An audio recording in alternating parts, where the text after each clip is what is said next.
is the Glass Cannon Network.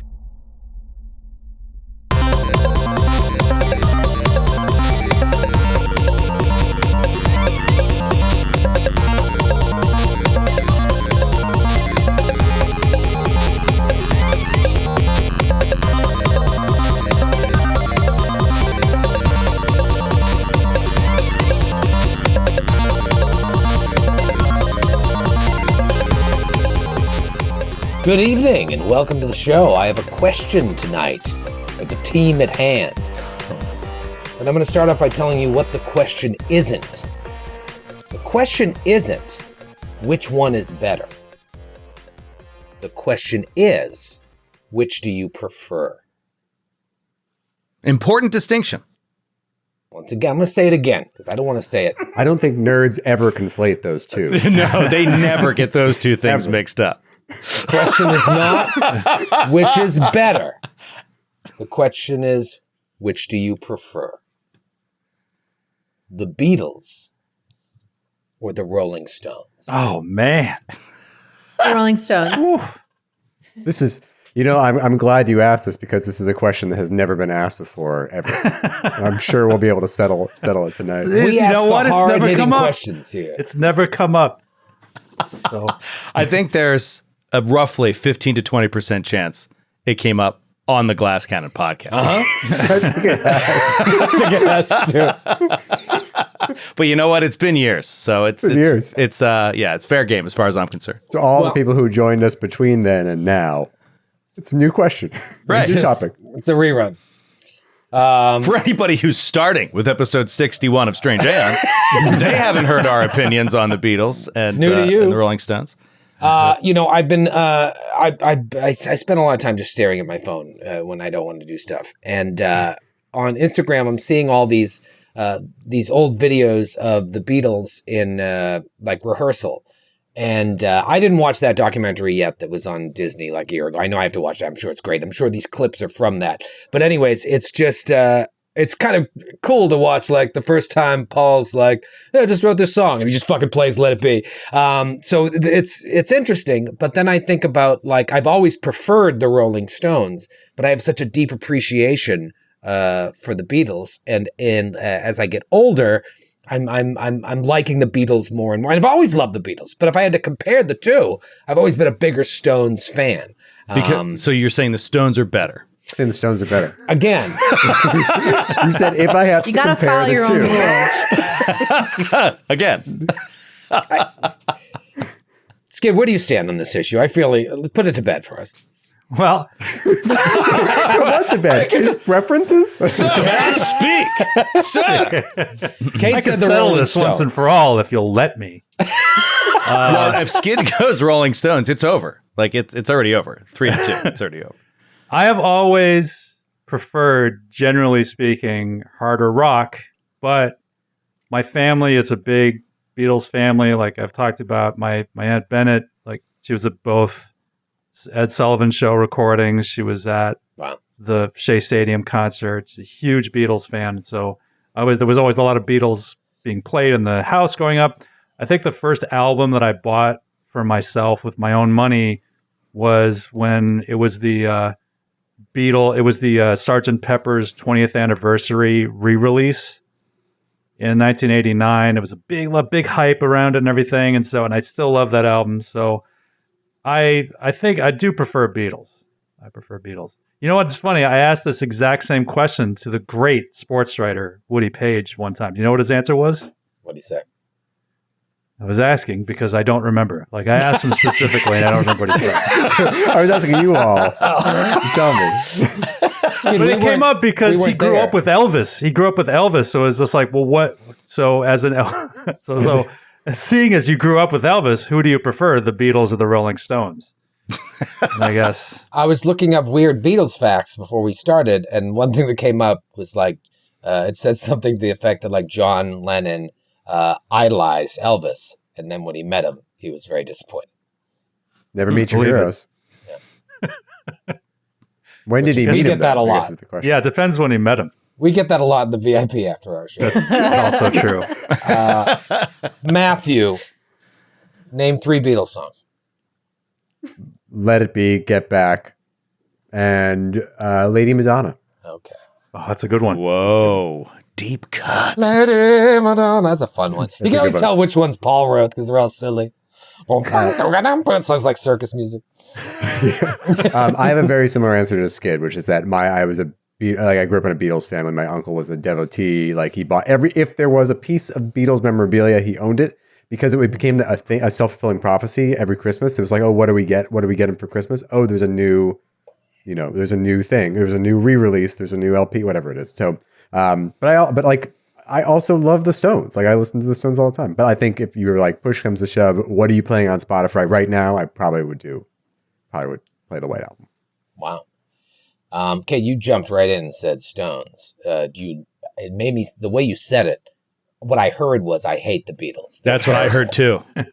I heard Beatles are worse than movies. overrated. Like that's the Beatles first thing suck. from her tone. I just go off of vibes when it comes to music. I don't think too hard about it. I feel like when I was growing up, I was around a lot of people who were really pretentious about music for no reason, and it made me hate it. So I just say what I like, and I like the Rolling Stones better. I don't really like listening to the Beatles. They could be good. They could be influential. That's good for them. I'm happy for their success. I think both of them appropriated enough that what is influence? What is influence at the end of the day? So you're glad two of them are dead? Yeah. That's horrible, Kate. That's horrible. That's horrible. She didn't even hesitate. She's like, yep. Horrible. You know what? Actually, them. It's like, don't meet your idols. They could suck. They're all regular people. Yeah, that's true. I hear Paul's very, very, very nice in person. yeah, they all seem kind of delightful. That is one edge that the Beatles have. And I think one of the reasons that they achieved the incredible cultural success that they did is because they were funny, and like the movies that they did were pretty good. Like they were good actors, and like Hard Day's Night is awesome. Help, I was a big fan of. Stuff's great.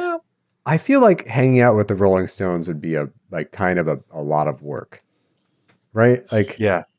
I feel like you could have a fairly low maintenance interaction with Ringo or Paul, or even Paul for that matter. But I feel like, dude, absolutely no question. Like, if you got a chance to hang out with a couple Beatles, it would be the greatest thing ever.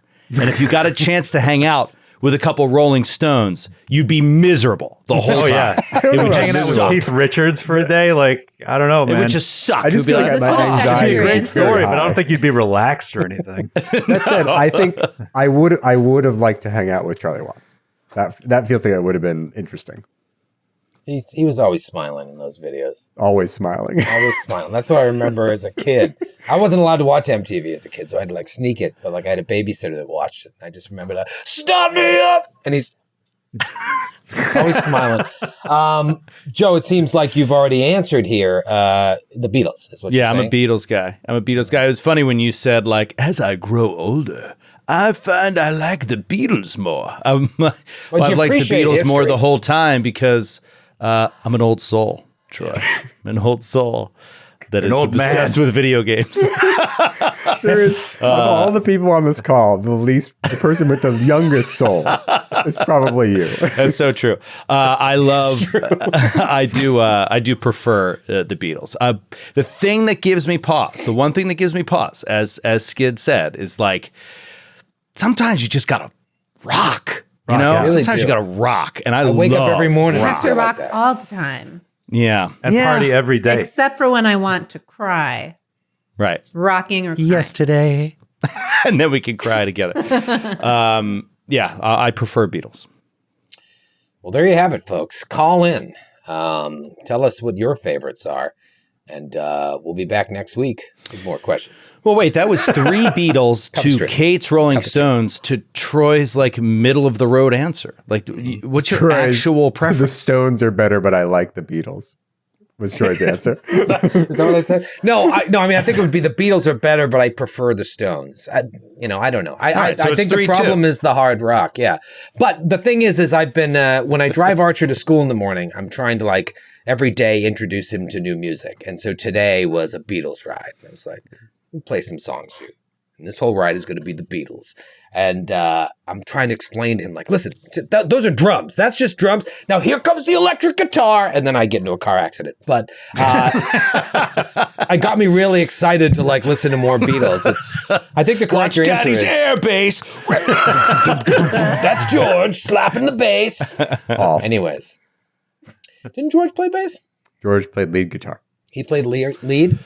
Paul McCartney, well known. They rotated on the recordings, but in their live lineup, Paul was usually on bass. I never saw him live.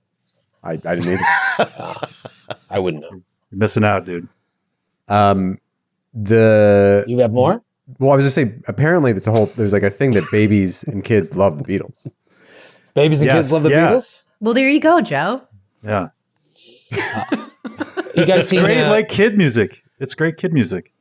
Yeah, it's pretty Kids good. love it. Some of it's sad.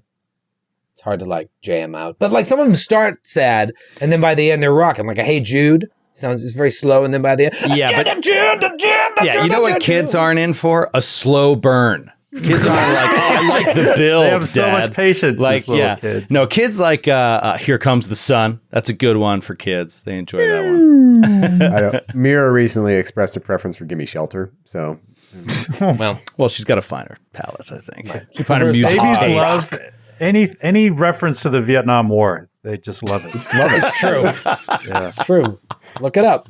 That was why one of the reasons we fought that war is to give babies something to fixate on. Well, speaking of Vietnam, you all are in the jungle right now. That's true. You're in the shit. jungle. Galarian. I can't believe we're still in Galarian.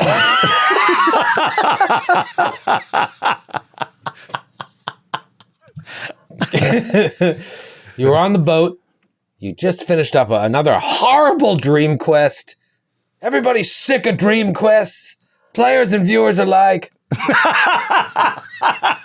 But you're recuperating on the boat. You know, it's funny. This goes back to me. This goes back to like book 5 of Giant Slayer. It's like, where was the line? Because the dream quests were really fun. And then at a certain point, it was like, enough! But I don't exactly know where that point was. I'll tell you what the point was exactly. It's when we knew how many we had to do. It's if you tell me you have to do, like, if you show me the clock and say, well, we have to get 12 p.m. It's going to take forever. The way I enjoy it is the variety. I like the variety. You never know what great. you're stepping into. If you just think about that and don't think about, oh, it's another fetch quest, I think it's fun, but it's hard to, like, Yeah, I like the other, like the separate last that. one, I really liked because I thought that flipped things around, right? Where it's just like, it didn't work. Did it work? Wait, is this a dream? Like, I love that. That was really cool. Yeah. Cool twist. I'm glad that happened at a live show too. But you finished that dream quest, and you finally had some time on the boat to connect with each other, which you haven't done for a while. And you have new people that have come into your main crew that you don't even know, and so you're getting to know everyone and getting to know all their little tics and idiosyncrasies. And then night falls on day 64, I think I said. And as you're riding along, you see some lights in the sky on the far shore. And the senator perks up and it's like, "What, you guys, you said you see lights? The group that told me to flee the area said that their signal would be lights in the sky. Will you let me and my friends go over there? These are the Stardust Augurs. These are our saviors." And you've had bad luck, just like stopping on the shore for people. But Skywind basically said, you know what, go with him. Make sure he's safe because he's promised a big reward to her. She stuck her neck out for him, as you did as well. And you're supposed to get a reward as well. So it's in your best interest to just make sure everything's on the up and up. So he and his 3 companions and the 5 of you head into shore. Suki is so quiet. The deeper you get in, you'd almost think she's spending a couple weeks in Italy. In her mind. In her mind, she's already with her on a body. gondola. But you You approach a clearing and you see this woman like casting a spell, and you realize she's casting these lights up in the sky. And she sees all of you approach, and she stops her casting and greets you. It says, "The great dreamer has shown us much of your travels in our own dreams. You must be weary." When she says that, tons of other people start emerging from the forest all around you. So that's where we left off. You look around, you see that some of them are dressed similarly to her, like with the same rough-spun robe, some sort of pendant around their neck, similar weapons at their side, while the others seem to be all mixed in their dress and their arms, but some look exactly like her.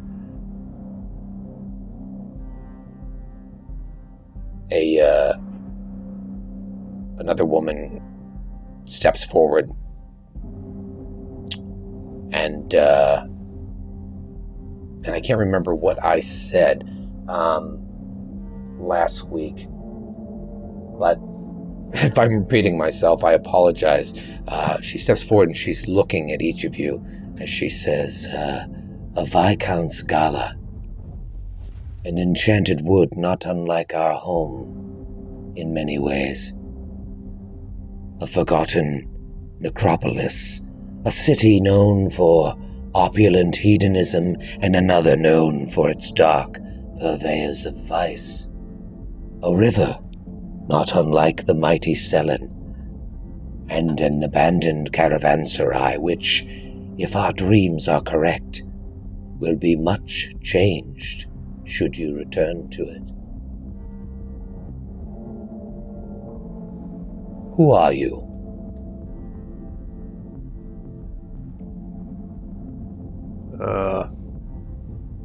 Well, that's a complicated question to answer.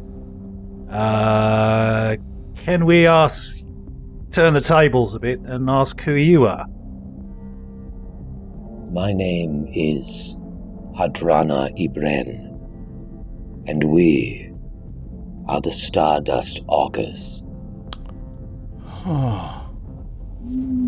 We study dreams and their portents, all in the name of the great dreamer. We saw the senator's fate in our own dreams. This is why we offered him, his family, and his companions succor, for he is innocent of the crimes that his leaders are pinning on him, and we must protect the innocents at all costs. Little did we know that his fate would be tied up in yours.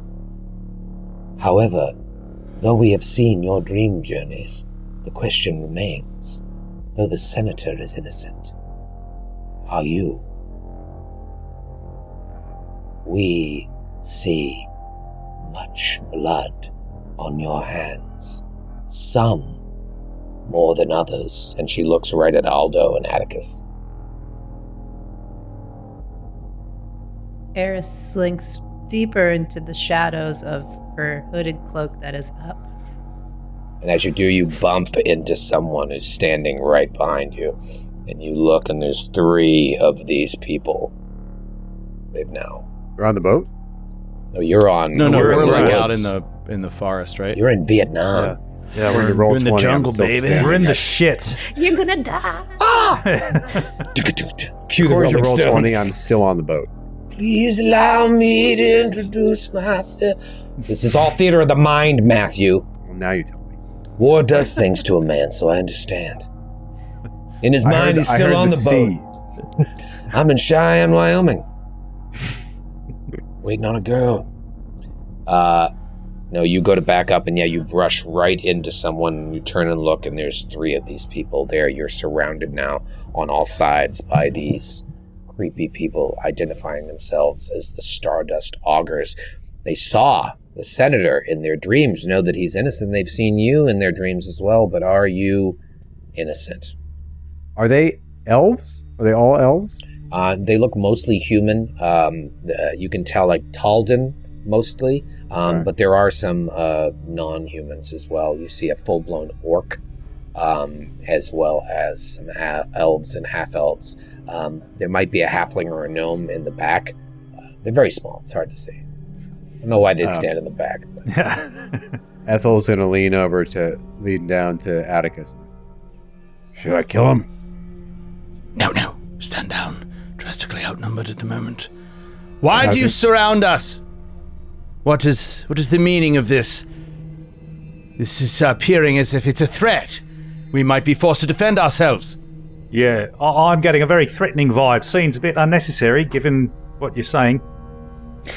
My familiar comes out and sits on my shoulder and tries to act very, very cute in an attempt to kind of be a little bit of an ambassador, you would say, to help us make a good impression right now. What is your familiar again? A poppet. Right. My familiar squirms around in the tumor inside my neck in a similar... And a similar gesture, please. We didn't get to... You two haven't gotten to bond at all, your various neck accoutrements. That's true. We've got so much in common. We both have horrible things in our necks.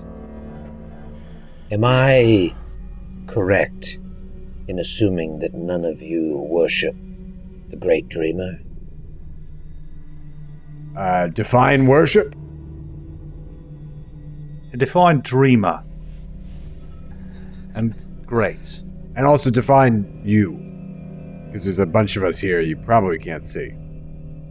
We speak of Desna. Oh!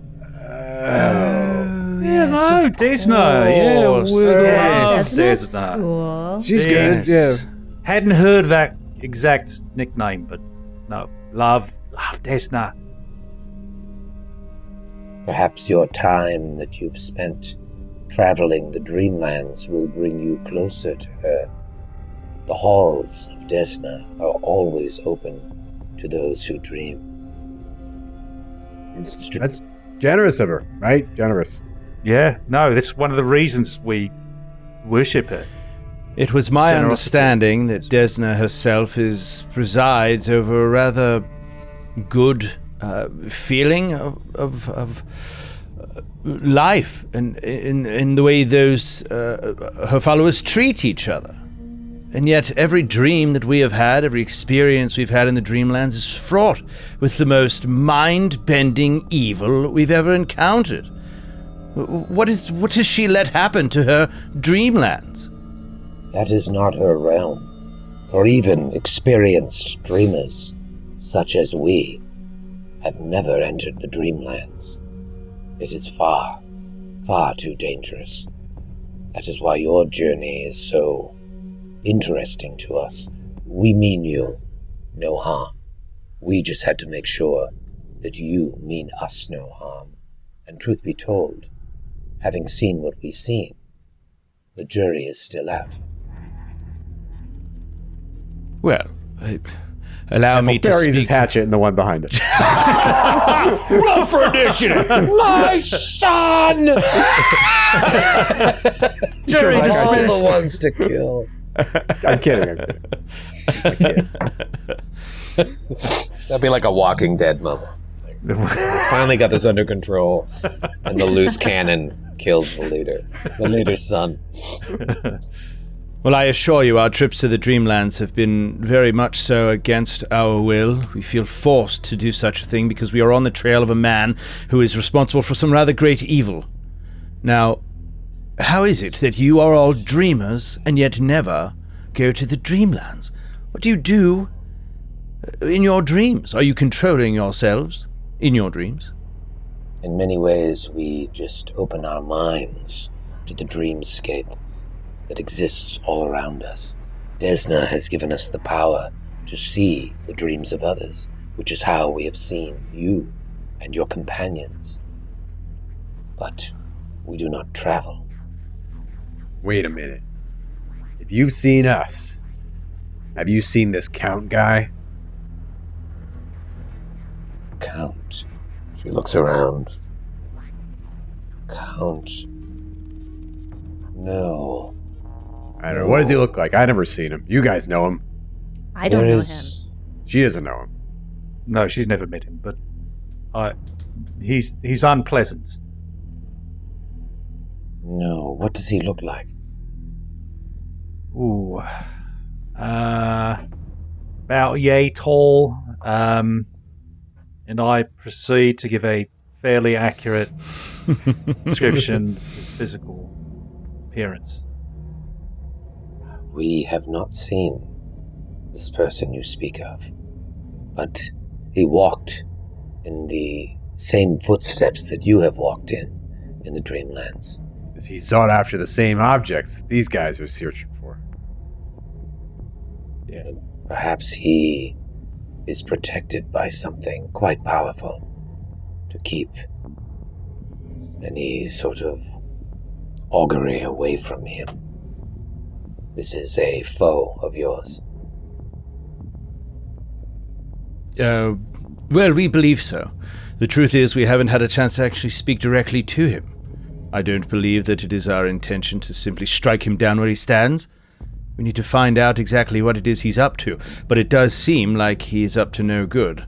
He manipulated our minds. He used us against our will to do horrible things, things that we don't remember, because he was controlling us in some way. And he's like trying to say this so that anything that because they sort of implied that we had done terrible things. And he's like deliberately saying this to indicate that we might have been dominated during that time, even though that's not entirely true. Does the Traveler know of this Count? Does the Traveler know of this Count? She looks back at her people, and she's like, there was one who came before you, who spent time in the Dreamlands, and came here assuming that you would be here as well. Traveler, step forward!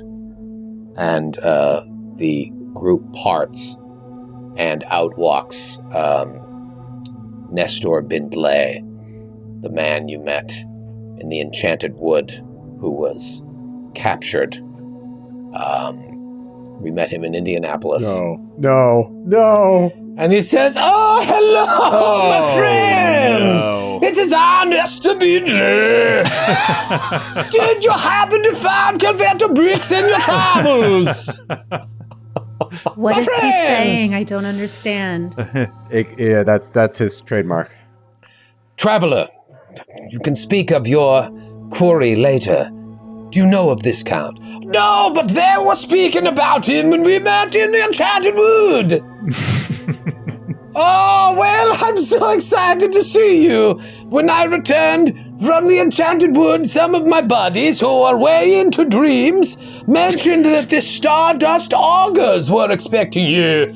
So I came here to visit them and tell them of my experiences, for they love people who spend time in the Dreamlands. So I said, could I hang out with you until my friends come? And here you are.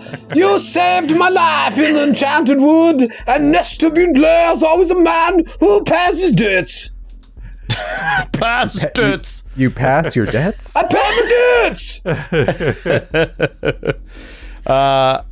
I'm gonna need a full I wish we recap had on killed this guy. I wish we had killed him when we had the chance. Yeah, we're gonna need a recap and a translator. Yeah, if The you Traveler. remember, Indianapolis, it was a real whirlwind. There's a lot going on that week. This was the second show, too, yeah. So is this the guy who was like, that we were looking for some great hunter or something, and he Yeah, knew he was looking about... for Calvetta bricks. She was apparently like poaching Dreamland tigers, and so he followed her in because he's like a Conservationist, like yeah, basically. environmentalist. He doesn't want anything in nature to be harmed, and so that's why he had it out for her, and he went looking for her and got captured, and you guys saved him, and he went with her and said, all right, I'm going to go keep looking for Calvetta bricks, and you went on your way, and then the King of the Zoogs reclaimed his throne. But anyways, he's saying that he came back and that he was talking to some of his buddies who are away into dreams, and they mentioned that the Stardust Augurs were a group that were expecting you. You know, dream people, they all talk. And anyway, so he came here hoping to meet you because he's a man that always repays his debts. So I brought some presents for you. Here's a wand and here's a ring. Oh, So sorry. What did you are say? these presents? Here's a Yeah, bird and here's a ring. no, even less that time. I look at the actual items. Yeah, could you? Can we get him a chalkboard, please? Someone. The traveler speaks strangely, but we just assumed it was the time he spent in the Dreamlands warped his speech patterns. Evidently, no, it's just him hearing you speak. But yes, he gives you this wand and this ring. Oh, Oh. It is a small token that I was saving for my wife, but I am unmarried because I'm, unable to be loved. Guess it's the bachelor's life for me. Take my prized possessions. So, what are they exactly? What does It's the a wand wand do? and a ring. Oh, yes, that wand will help you in your travels, for it gives you freedom of movement. Oh, wow. what? Amazing. what? Just speaks Nestor Bindley. It's a wand of freedom of movement. Oh, that's great. And That's that huge. ring is very special. Should you face a caster, that's a ring of cuter spells. Joe. Counter spells? That's right, cuter spells. Oh. Yeah. See. Yeah. Okay. Great. Wow. Well, you never know when you're gonna need a ring of cuter spells. As you know, I don't drink at the live shows anymore, but this was the live show where I was like, I need the audience to break all their rules about shots and some audio right now, because there's no way I'm gonna get through this without help. Could not do it sober. Ring of cuter spells just for you. Oh, my wife would have loved it, but she doesn't exist. Because you can't be loved. I can't be loved. That's what they say. God help me. Ethel turns to him and says, "Can we unpack that for a minute? Because it's just hitting me right in the center, right in like the core of my very being. You can't be loved." That's what they say. Many of the women that I fall in love with, they don't want to love me back. So I cry. I'm sorry, do you cry or try? I cry. And I just keep on crying. Cry as I might. Nothing ever works for old Nasty Binley. What's your name? Are you friends with the king of the Zoogs? Where's your little clown friend? Who is the king of the Zoogs? Who is the clown friend? Oh, I feel like I'm Zoogs. hearing about this friend you have, and when I showed up, you were very surprised, but this person sounds weirder. And who No, are he's- you? Yeah. Huh? We briefly catch up Eris and Ethel on who Xantar of the Zoogs is. We've met him. He's on the ship. I'm sure you. Well, is he still on the ship? He is. I didn't know if he took He's a on the brief, ship, but he's been very very tired. sick. Yeah, he's very tired. okay. Right. He's sick very and tired, very sick. And then our clown friend. I don't know if they've ever. Yeah, Eris has not crossed paths. Ethel, you haven't either, right? With I Tiny Murder have. He Clown. took off in Galt, didn't he? He was like, I remember this place. And he left. Yeah. So Tiny Murder Clown's no longer on the boat. Xantar, maybe you haven't had a chance to talk to him because he's so tired. He's a little depressed. He's sleeping all the time. So you guys, Ethel and Eris, you get to meet Nestor. You now have these magical items. And yada, yada, yada. The Stardust Augurs, in seeing how the story that Nestor has been telling them, like, oh, they came and saved my life, is all true. It's enough to kind of prove to them that you're good people.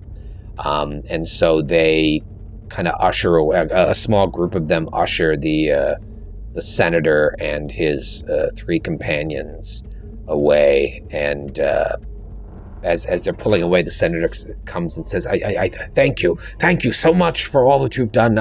In hearing of your travails on the river, you've faced so many hardships, for you to take my companions and I in, for the promise of a reward, when it wasn't in hand. It shows who you are as people, and I promise you this: when you get to Taldor, I want you to go here to this address, and he writes something on a little scrap paper, and there will be something waiting for you. I promise you that, and you can tell that your captain, Miss Selling, what's her name, Freeling, that there'll be something waiting for her at the docks. I feel safe now, and I thank you. And he double clasps all of your hands, and then goes off with his friends. And Hadrana, who was addressing you earlier, says the senator and his companions are most welcome here, and we will escort him to my contacts in Taldor, where he'll be reunited with his family, and where his compassionate political skills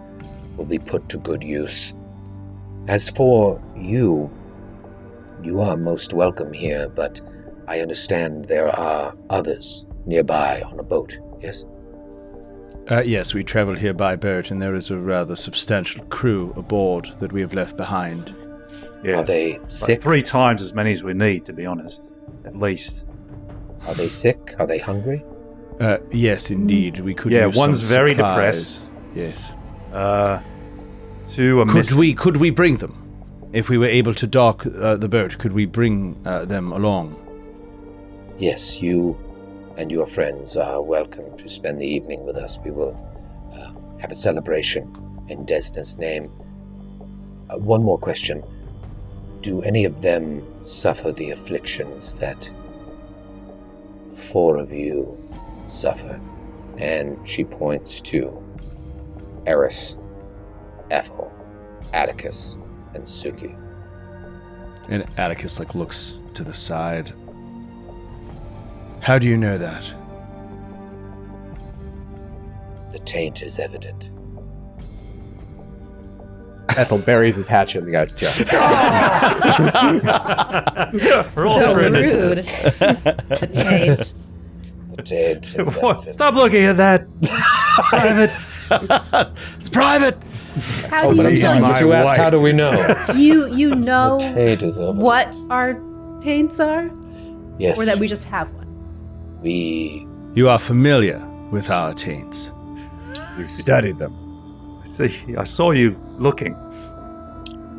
I do apologize. I just know a taint when I see one, and in sharing Well, who doesn't? the dream space with you, we felt as if your life was winked out. Now, normally, on the material plane, when you perish in a dream, you wake up. It is different in the dream lens, no? It is. It affects me differently. Do you know how to rid us of it? Do you know of a means by which we can cure it? Your mind is more addled than your friends, yes? I only know my mind. I know I am not myself. Come, closer.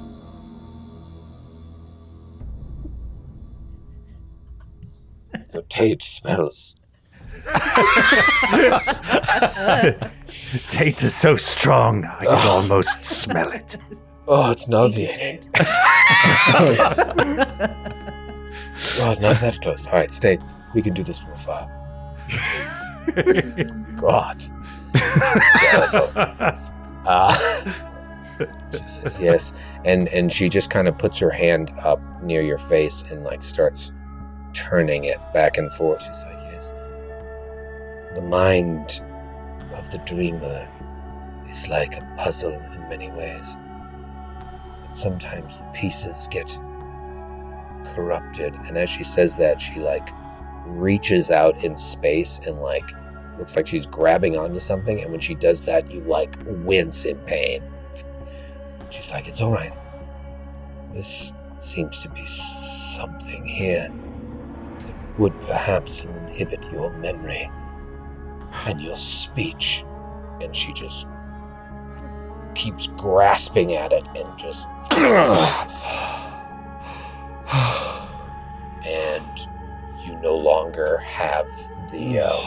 whatchamacallit, Wow. Yes. what was it called? The... I want to say pneumatic... cognitive block? dissonance. Cognitive dissonance, yeah. Oh, amazing. He feels like, like have you ever had impacted earwax? Have you ever had that cleared out? Like all of a sudden you're like, it's like, it's like a world of sound opens up to you. He just feels like the knowledge roll into his head that was so murky before. The things he already knew, he's remembering again. And that is incredible. That is incredible. Do Aldo. Oh wait, he doesn't have a problem. No, I right? don't. No. Do me. Do him. Do The Ethel the dreams have left my sleep disquieted for some time now. I'd really appreciate being able to just go to sleep, my troubles away, instead of having to relive them over and over and over again. If you don't mind. Yes, well, that is the problem with sleep, isn't it? It may heal wounds. It may remove toxins from your system. But it cannot cure the ailments that you speak of, my dear friend. She's reaching around and she's like, oh, there is much here beyond the taint. No one's ever touched me beyond the taint before. All right. I got dinner first. Why don't you? And she like closes her eyes and she says, What was her name? Delilah. Delilah. This affliction, this madness that haunts you, she is a part of it, yes? A single tear starts to stream down Ethel's face. She's a part of everything. That's what it means to love someone, isn't it? Yes. Doesn't it? I could remove her from your mind as well. No! Oh. No, not her. She stays. All right.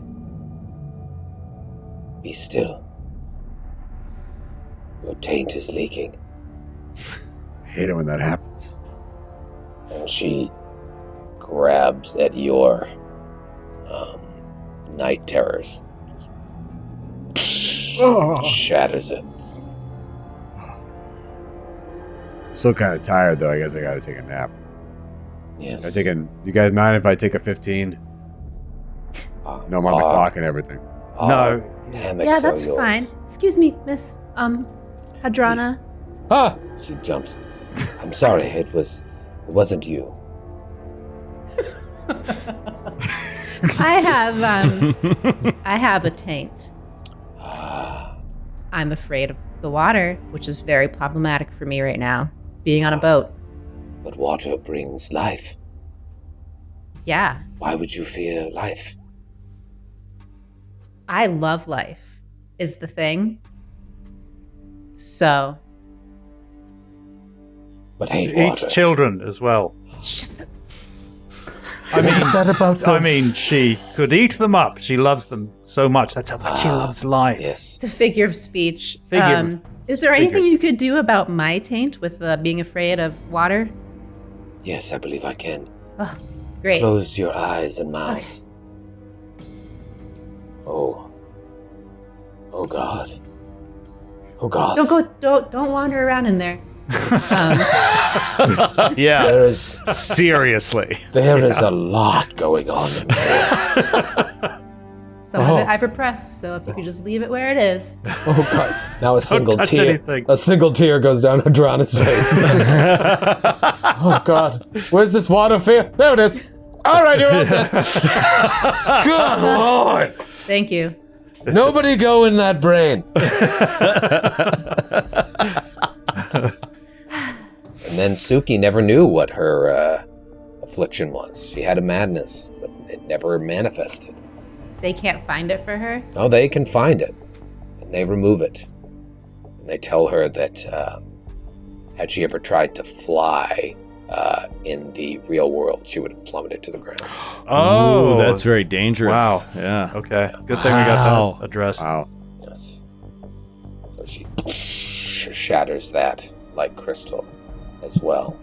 This is amazing that they could do this. Like, Yeah. so huge. And she says she can remove your other madness because you have multiple afflictions, Atticus. Yeah. But says it's unwise to do it all at once.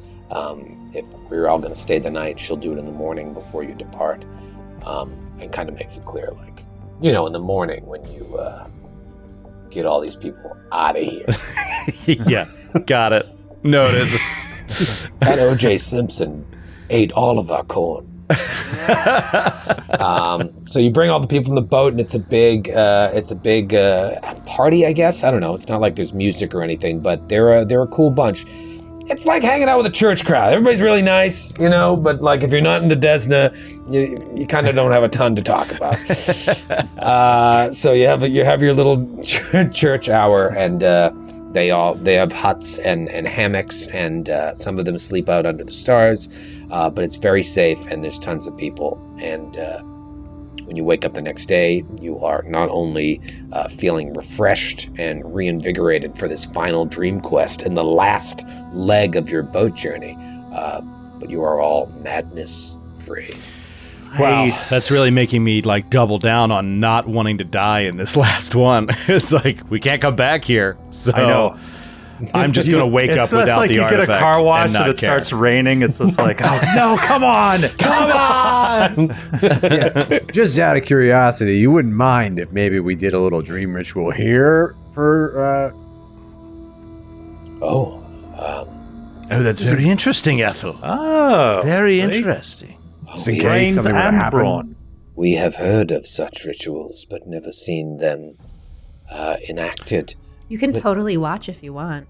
I was going to ask that. The problem with rituals, though, is sometimes they run afoul and bad things happen. I would just not want that to happen to my people. Well, we could move a good distance away from your people, and you could just bring those who wish to watch the ritual happen. We would have to do it in the middle of the crowd. Yeah, maybe you mentioned this the night before, and so they agree to it, and she's like, there's a few of us that would like to watch. And so they're gonna watch this. All right, great. Like you touch my taint, I touch yours. Yeah, so even if we get into this situation, like, even if we die, we there's a chance we could just get cured right when we come back. That's amazing. Yeah. That's smart. Let's take a quick break and think about it.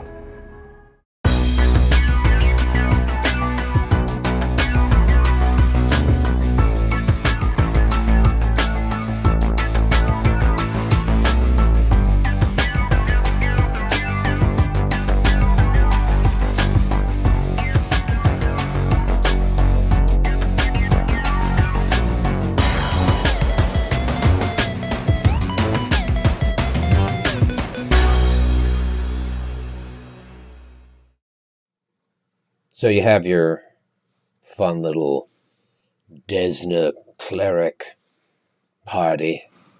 Your weird Desna party. They have kegs. It's cool. Oh, hey, wait a second. Sorry. Yeah. If I may, I meant to do this during the Bant, but I got really distracted by Beatles, Rolling Stones discussion. I have to thank a member of the Naish very, very quickly. You know I discourage And it that. must not. I know. You hate it. It must happen. Jennifer Spangler, thank you so much for sending me a Lord of the Rings board game over Christmas. It was amazing. I've had a freaking note. It's written on the back of a deposited check. I've had it in front of my computer through at least 5 recordings, not only of this show, but of Legacy of the Ancients, where I was going to mention it too. And I keep forgetting to say thank you. Now I can throw this goddamn thing out. Thank you, Jennifer Spangler. I appreciate it. The new Sorry. one, the new board game. No, it's like an old Lord of the Rings board game that is like a 2-player like The War of the Ring. the War of the Ring kind of thing, but it's like old, like 90s old, I think. I don't know. Could be aughts, but it's awesome. And thank you. I just wanted to say thank you. It's very nice. Christmas gift. But sorry, we are little mid-show band. little mid-show band, bro. Let's talk about two other bands, The Police and Chubbawamba. Not who's better. Not who's better. Who do you prefer? You prefer. Desna Party, Kegs. Madness is gone. Sometimes those church people can let loose. Yeah. That's true. Get a couple swirler lights into them, and they start talking. Unfortunately, they really wanted you out by the morning, and now you have to stay till nighttime to do this ritual. So now it's just kind of a lot of... So they're asking you questions that they've already asked you. So what? Where are you from originally? You're like, you've already asked me that. I have amnesia. Oh You don't yeah, have to you do told me small that. talk if you don't want to. It's totally fine. I have amnesia. I Yeah, don't you know what? where In I'm fact, I think that is something that kind of happens to Atticus. I don't think that he's socializing. I think that once he gets the vibe of these people, he's just like not into it, and this is a distraction. And as he went back to the boat to get, tell people to come, he's grabbing a few of the relevant tomes and bringing them back to the camp in this campfire, and he's poring over them because he does not want to make a mistake in this ritual. So he's just like constantly studying what our next thing is by like a candlelight, even though he can cast the spell light. It's just he likes it old school. So you're off by your own, just studying Yes, in the darkness, waiting for night to really come. he has dark vision. He doesn't need a Not a candle. big deal. Anyway, Yeah, and Aldo's been a big part of this research as well, and then having another person trained in the arcane arts like Eris and Suki's got some magic too. Ethel's the odd one out, can't even read. Excuse me? But Is that true? The four, I can read. Sure. How do you think he deciphers all those divorce papers that he gets served? the four literate PCs are way into these books, studying away. How did in one offhand comment I become the Leah Michelle of the party? Did I ever tell you guys, my friend Nick Sheldon, he used to try to convince people that he couldn't read. He used to subtly, he'd go around and it's just like, I don't have my glasses with me. Could you, what is this? And it's just like, that's a box of Wheaties. It's like, oh, right. Oh, of course. Does Nick Shelton need any kind of movies or television or other entertainment? He seems like he could just entertain himself for the rest of his life. It was very fun hanging out with them in high school, I have to say. Atticus, you're poring over these books with your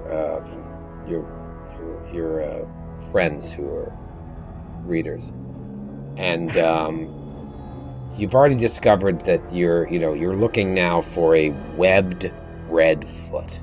This is the last gift. You have 5 out of 6. You're hoping to get 6 out of 7 before you return to the abandoned caravanserai, so the Yellow King can take you to the Mad Poet. That's a crazy sentence to say, but that's what your near future is looking like. You remember finding that lavishly illustrated bestiary identifying rare creatures called womps. These bizarre aberrations with lots of legs that end in webbed feet. You remember reading a medical journal describing rare diseases like corpse pox, ghoul fever, and zombie rot as diseases that these carrion-eating womps can inflict with their bites.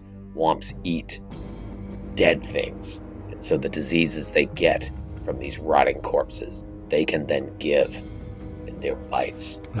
Man. And so because of that, you learn that you should avoid cemeteries and necropolises where womps sometimes congregate in large numbers because they're nasty.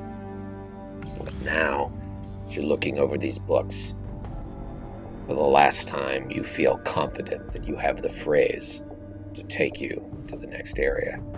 And so you gather in a clearing somewhere in this wood. Wow. Yeah. He's going to speak to one of these Stardust Augurs. You know, what's her name? Hadrana. Hadrana. And she says yes, and she's taking off her robe. All of them are disrobing. No, that's entirely unnecessary. No, this is how we do things, says one of the men. Okay. Atticus is going to say, what do you know of contracting perhaps a deadly wasting disease like a zombie rot or a corpse pox in the dreamlands? Is that something that would carry back into the waking world, to your knowledge? In what little knowledge we have of the dreamlands, we feel as if it's diseases of the mind that carry over. Oh, excellent. But perhaps zombie rot would be a mind-afflicting disease, since zombies eat brains. It's quite literal. Says a naked man 3 feet from you. He's just like... okay. Quite a literal interpretation, but... it's put my mind at ease. Now, please, if I may, quiet in the audience. We can have no distractions. They stand, giving you a wide berth, 4 of them, fully nude under the moonlit sky. I was going to ask, have they all disrobed? They've all disrobed, yep. And is Suki with us? They do not take care of themselves. She might be. Okay. I'll just roll with it. It's dark. It's dark. It's so dark. Dark, so there's hard naked to say. people everywhere. There's a lot of distractions. You think Suki's there? You don't know. It's okay. I have dark vision. I roll perception to see if Suki's there. Yeah, I'll aid. Okay. Troy's Yeah, there she is. Hi, guys. He's Atticus is just going to go over to Aldo. One last breath. Look up at him. Just be like, let's give them a show. And one of the naked guys just comes up, puts his arm around both of you guys, like, I am ready for this. So ready. All right, have fun out there.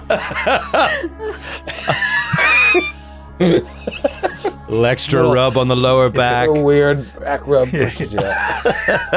Have fun. Last night they seemed all right, but This ritual has got them all worked up. I know. Let's get to work. You feel comfortable falling asleep in front of them? I don't know. Oh, yeah. Mm-hmm. I believe they have a great deal of respect for this ritual. I'd be okay if they didn't.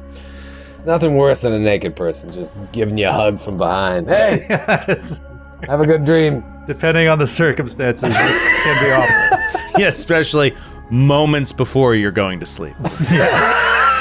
You guys have fun. That's one of the worst situations. All right, let's rock. Drinking. All right, so you recite the words that you recite. You recite the phrase as you pass this small staircase around for one of the last times, perhaps, rubbing your fingers along each individual step. As you pass it to the next person, the staircase gets larger, and you continue to rub your fingers, passing it, until it becomes unwieldy and falls, this time instead of to the floor of the boat, to the ground. And you just see a staircase descending into hell. Amazing. And you perhaps maybe look back before you go down and see the wide-eyed faces of these Stardust Augurs watching you as you descend down this staircase. And as you go further and further down, just as it always happens, right when you enter the staircase and turn back, the world that you were just in no longer exists. You have to imagine, and maybe you don't think about it that much, but like what's happening is your bodies are just laying there. as that staircase hit the ground, you all fell asleep. And yet here you are, walking downstairs. And as you start walking down the stairs start to turn into crumbling stone. And the stone is like, it almost has like a ceramic look to it in certain parts. There's some light down below that's coming up, and it's kind of glinting off some of these ceramic portions of the stone until you finally exit and look around, and all your companions are there in a desolate city, just devoid of any life that you can see. It looks like it was perhaps a shining metropolis at some point, but now it looks completely abandoned. There are tall buildings pressing in around you in a wide, empty town square. Aldo and Atticus, you immediately get this weird deja vu feeling of your initial dream that you had back in the asylum. Oh, wow. Being in a city that you now think may have been Carcosa. You feel that again. There's no sickly yellow fog enveloping you, but that's the first place you're taken back to as you just feel hemmed in by these buildings. The sky above is low and leaden, and there's this feeling of oppression and abandonment hanging in the air, along with a powerful, unpleasant odor of just decay. You start to take in your surroundings now and really hone in on what you can see nearby. You see a few scraggly plants that look like they're formed from yellow ceramic, sitting in window boxes on some of the buildings nearby. There are a couple of trees in this square as well, but the trees aren't wooden. They're also that same yellow ceramic as the plants in the window boxes, all the way up to their top branches and what little leaves they still have clinging to them. You take in the buildings. They're all constructed of stone, and they have that same yellowish ceramic chunks to them here and there, the same chunks that you saw on the stairs as you were coming down. In fact, everywhere you look, you see dotting the area around you this yellow ceramic material, replacing things that shouldn't have that. A bird sitting on a tree branch made of yellow ceramic. A small dog asleep or dead under a tree. You don't know. It's made of yellow ceramic like a statue. And there's also, now that you really look, you're not alone. There are people, but they're not people. They're I guess, statues, yellow ceramic statues of people, but they're in weird poses, that like mundane poses, like walking, just like looking up in the sky and haphazardly about. They're moving, or they're... No, they're just there. Like you didn't even notice them. Or didn't even notice them at first. They're just like a part of this strange,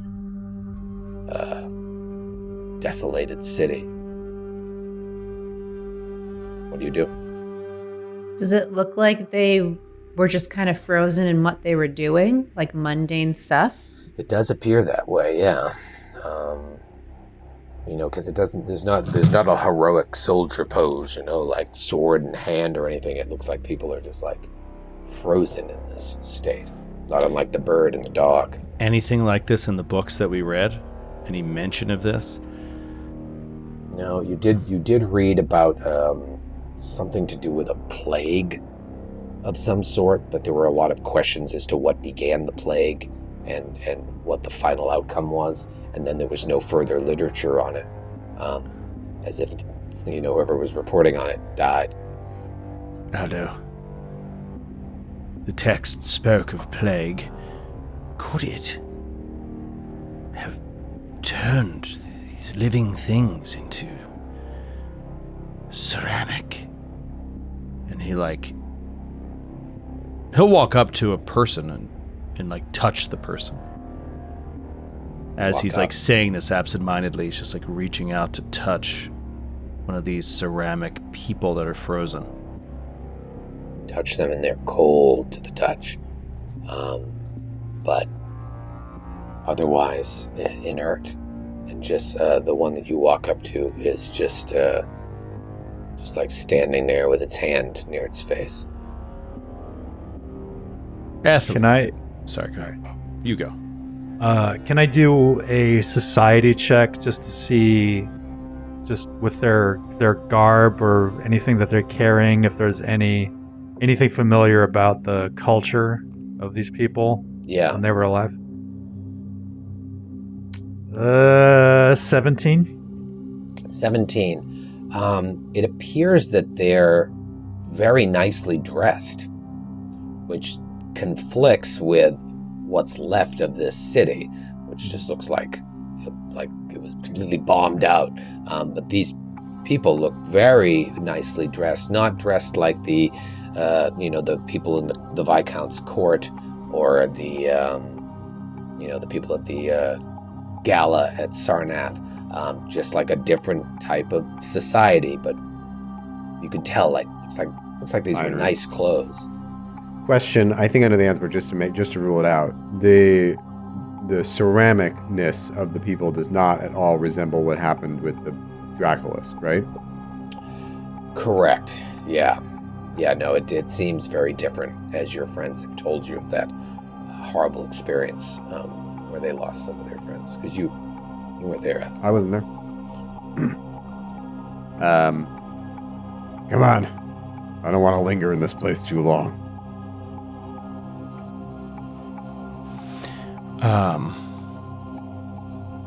Ethel, do you think... Could you try chipping away at one? See if there's anything underneath. Your ethically dubious wish is my command. Do it delicately. Just maybe on the arm. Just a bit of a chip.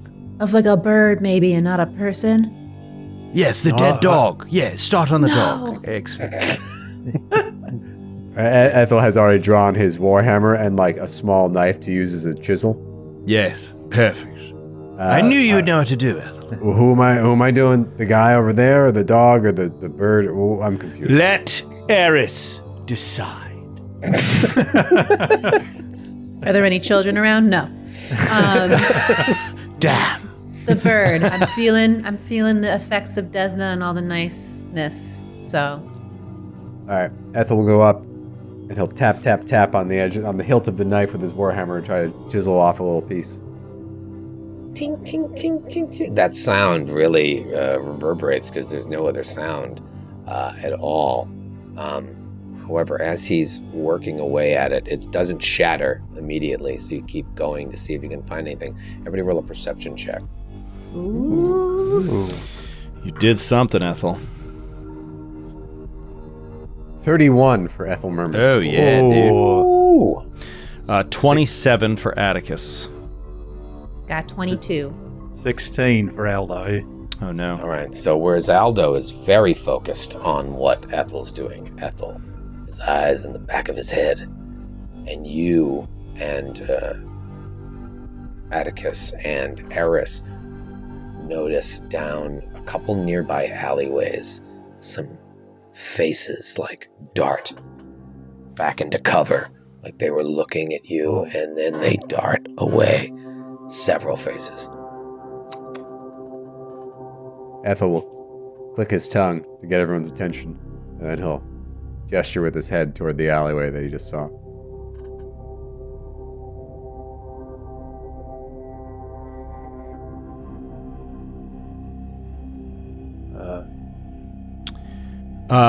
For those of you listening to this as a podcast, I just did Kate and I just did like a 10-second interlude where we did bad baseball signs. Yes, Great. Full-on SWAT team. You guys looked exactly like a SWAT team. I didn't know it was I'm sorry, baseball stuff. a SEAL team. That's what I meant, a SEAL team. SWAT team, SEAL team.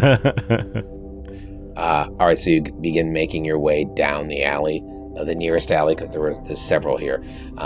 Stealthily. Stealthily. All right, give me a stealth check. Okay. Oh, that's a natural 9. Me too.